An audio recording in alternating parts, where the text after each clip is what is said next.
ॐ अज्ञानतिमिरान्धस्य ज्ञानञ्जनशलाकया चक्षुरुन्मिलितं येन तस्मै श्रीगुरुवे नमः। हरे कृष्ण। आप सभी का स्वागत है। हम पढ़ रहे हैं भगवद गीता अध्याय 1 कुरुक्षेत्र के युद्ध स्थल में सैन्य निरीक्षण, श्लोक संख्या 27।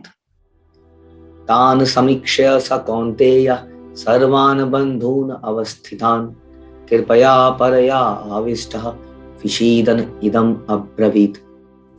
जब कुंती पुत्र अर्जुन ने मित्रों तथा संबंधियों की इन विभिन्न श्रेणियों को देखा तो वह करुणा से अभिभूत हो गया और इस प्रकार बोला। तो ये बहुत इंपॉर्टेंट एक तरह से टर्निंग पॉइंट है भगवद गीता का, क्योंकि अभी तक युद्ध लड़ना है, धर्म युद्ध लड़ना है। अलग अलग शंख नाद बज रहे हैं या बजे, हाँ, और लोग तैयारी कर रहे हैं, अस्त्र शस्त्र लिए खड़े हैं, और अर्जुन भी यही सोच के आए हैं कि वो युद्ध लड़ेंगे। लेकिन अचानक से कुछ ट्विस्ट होता है और इसको समझने की बड़ी आवश्यकता है कि ये ट्विस्ट हमारे जीवन में इस प्रकार से कई बार आते हैं और अक्सर ये कुछ दर्शन करने से आते हैं, कुछ देखने से आते हैं, आंखों के थ्रू आते हैं, क्योंकि आंखें जो हैं एक बहुत बड़ा सोर्स है इंफॉर्मेशन को लेने का।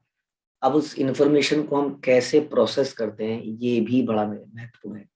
इस समाज में इंफॉर्मेशन को लेना क्रिटिकल बनता जा रहा है, बट उसको मैनेज करना और उससे कुछ लॉजिकल निष्कर्ष निकालना, ये काम करने वाले बहुत कम लोग हैं। इंफॉर्मेशन को कलेक्ट करने वाले बहुत सारे लोग हैं संसार में, लेकिन उससे कुछ लॉजिकल डिसीजन लेना really something which needs intelligence and guidance.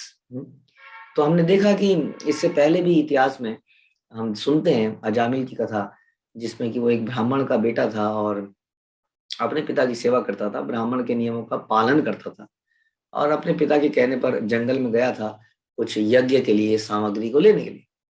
लेकिन वहां पर वो एक दृश्य देखता है कि एक स्त्री जो है, जो कि वैश्या है, एक एक व्यक्ति के साथ फिजिकली क्लोज आ रही है। वो लोग हंस रहे हैं, खेल रहे हैं, और प्रॉपरली ड्रेस्ड अप नहीं है, और उनके वस्त्र ढीले हुए जा रहे हैं, और उन्होंने कुछ पी रखा है, ऐसा दिखता है साफ कुछ। उन्होंने मदिरा पी रखी है। उनको देख के, उनकी हरकतों को देखकर अजामिल के हृदय में कहीं ना कहीं वो दृश्य बैठ जाता है। और उसके बाद जब वो घर जाते हैं, काम करते रहते हैं कुछ भी, लेकिन बार बार वो दिमाग में वही दृश्य आता रहता है, और उस दृश्य को बार बार सोच सोच के उसको प्राप्त करने का, उसको एंजॉय करने की एक इच्छा उनके अंदर पैदा होती है। और वो इच्छा इतनी बढ़ती जाती है धीरे धीरे धीरे कि वो उस वैश्या को ढूंढ निकालते हैं, उससे रिलेशन बनाते हैं, उस वैश्या से बच्चे पैदा करते हैं, उसको घर में लेके आते हैं, अपने पेरेंट्स को घर से निकाल देते हैं। और इस प्रकार से हम देखते हैं कैसे इंसान का पतन हो सकता है दृश्य से, दर्शन करने से। आजकल के समाज में हम देख रहे हैं कि कैसे हम लोग बहुत ही कैजुअली टीवी के माध्यम से, मोबाइल के माध्यम से बहुत सारे ऐसे दृश्य देखते ही रहते हैं जो कि हमें कई तरह की इमोशनल, हमारे अंदर इमोशंस पैदा करते हैं, फीलिंग्स पैदा करते हैं, जो कि हमें कमजोर बनाते हैं।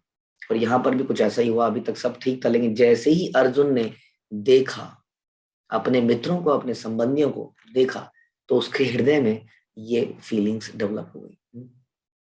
और ये दृश्य वास्तव में हमें कमजोर बना देते हैं। इस तरह की चीजें न केवल अभी हमने एक स्टोरी डिस्कस करी, अगर हम आपको एक चीज और डिस्कस करें कि माना एक बच्चा है जो कि एक स्कूल में पढ़ता है, छोटा बच्चा है, हम देखेंगे कि वो अच्छे से पढ़ रहा है, सब कुछ अच्छे से चल रहा है, अचानक से माँ आ जाती है। इसलिए जनरली आप देखेंगे खासतौर पे छोटे बच्चों के स्कूल में parents are not allowed inside, क्योंकि पेरेंट्स को देखते ही बच्चे फैल जाते हैं, और वो बच्चा माँ को देखते ही मम्मा मम्मा वो सब कुछ छोड़ छाड़ के मम्मा के पास चला जाता है। अभी तक वो सही से पढ़ रहा था, या अभी तक कोई तपस्या कर रहा था, कुछ लर्न कर रहा था, अब नहीं पढ़ेगा।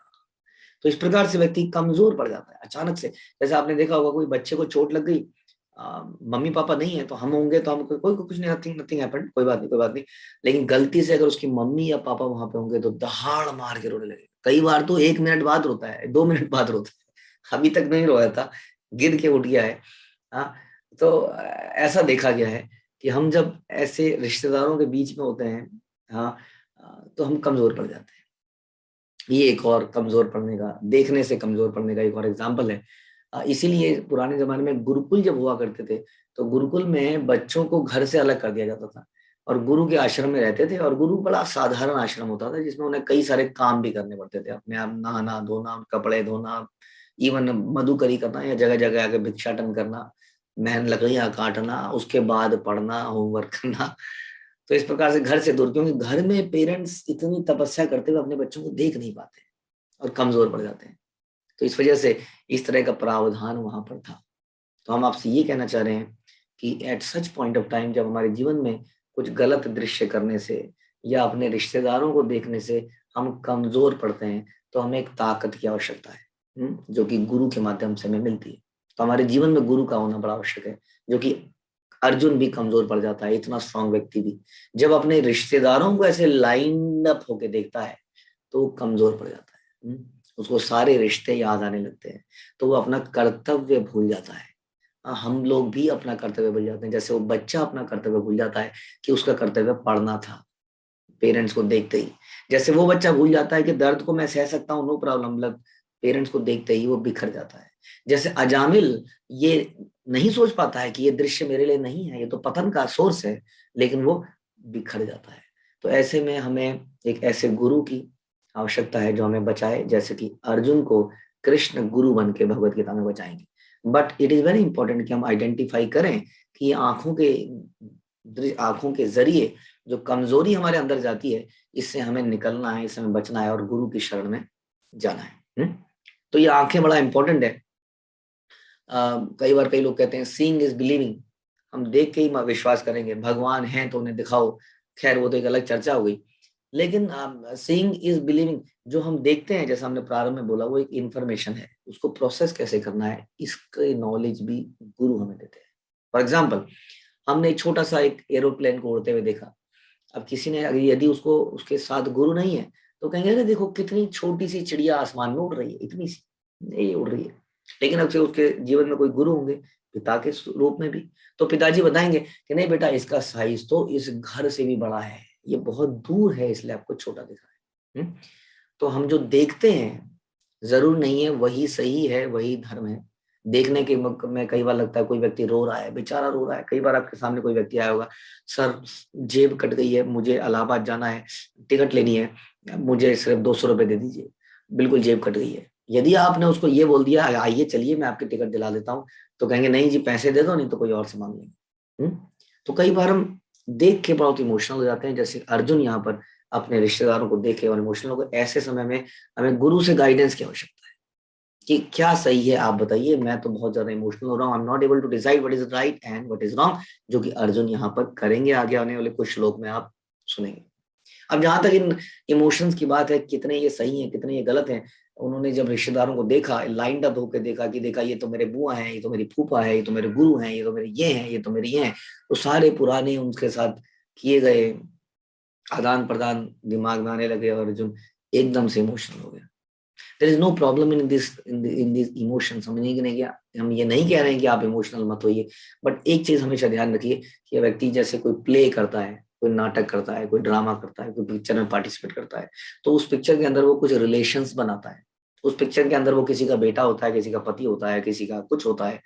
अब यदि वो व्यक्ति घर में आने के बाद भी उन्हीं रिलेशंस को ध्यान में रखे और अपने घर के रिलेशंस को भूल जाए, तो वो अपना रियल धर्म भूल जाएगा और रील धर्म को याद रखेगा। रील मतलब पिक्चर, पिक्चर के धर्म को याद रखेगा, जो कि रियल नहीं है। और वो हो सकता है अपनी उस पिक्चर में अपनी जो माँ है उसकी दवाई लेने चला जाए, दे लेंगे उसको खाना खिलाने चले जाए, यहाँ की माँ भूखे मर रही है। इसी कॉन्टेक्स्ट में आपको समझना पड़ेगा कि there is a real relationship and there is a temporary relationship. उसी तरीके से इस संसार में भी जो हमारे रिलेशनशिप है, वो एक तरह से एक रील रिलेशनशिप, एक तरह से टेम्पररी रिलेशनशिप है।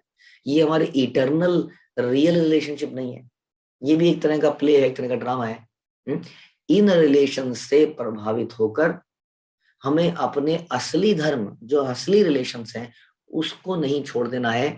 ठीक उसी तरह से जैसे कि एक सिनेमा एक्टर यदि पिक्चर वाले रिलेशंस को निभाने के लिए अपने घर वाले रिलेशंस को छोड़ दे तो उसको पागल कहा जाएगा। उसी तरीके से यदि हम इस टेम्परेरी पिक्चर जो कि 60, 70, 80, 90 साल तक चलती है उसके रहते यदि हम अपने असली, और ये रिश्तेदारी बदलती रहती है, जैसे पिक्चर्स बदलती रहती हैं, हमारे किरदार बदलते रहते हैं, वैसे ये रिश्तेदारी बदलती रहती है, हर जन्म में अलग रिश्तेदारी। उसके चक्कर में कहीं हम अपनी असली रिश्तेदारी को ना भूल जाए। तो इसलिए यहाँ पर अर्जुन के साथ कुछ ऐसा ही हुआ। अर्जुन ने जब इन रिश्तेदारों को देखा तो अपना असली रिलेशन जो था कृष्ण के साथ उसको थोड़ी देर के लिए भूल गया, विस्मृत हो गया, इमोशनल हो गया, उसकी बुद्धि काम करनी बंद कर गई, जैसा हम आगे सुनेंगे। तो हमें जब भी हमारे जीवन में ये दुविधा आए या इमोशनल फीलिंग्स आए तो हमें स्ट्रांग बनने की आवश्यकता है। और हम इमोशन से बह के डिसाइड ना करें, हम गुरु के पास जाएं और उनसे पूछें कि मेरे लिए क्या शेष करें, और जो वो बोले उसी को करें। हरे कृष्णा। भगवद गीता की जय। प्रभुपाद की जय।